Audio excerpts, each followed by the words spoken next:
జై శ్రీరామ్. అందరికీ సంక్రాంతి శుభాకాంక్షలు. అందరూ సంక్రాంతి బాగా చేసుకున్నారా? సంక్రాంతి వేడుకలు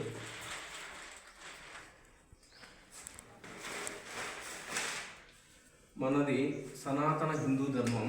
ఈ హిందూ ధర్మం ఏమరా అంటే సకల జీవరాశులు ఆనందంగా సుఖంగా ఉండడమే మన ధర్మం కోరుకునేది.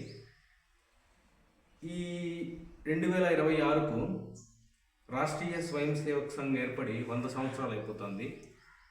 మన కలికిరిలో ఈ హిందూ సమ్మేళనం జరగబోతోంది. స్థలము ఎల్లమ్మ గుడి దగ్గర, కలికిరి. డేట్ వచ్చి ఈ సోమవారం 10 గంటలకు స్టార్ట్ కాబోతుంది. ప్రతి ఒక్కరూ పార్టిసిపేట్ చేసి ఈ ప్రోగ్రామ్ను సక్సెస్ఫుల్గా కంప్లీట్ చేయాలని కోరుకుంటున్నాను. జై శ్రీరామ్.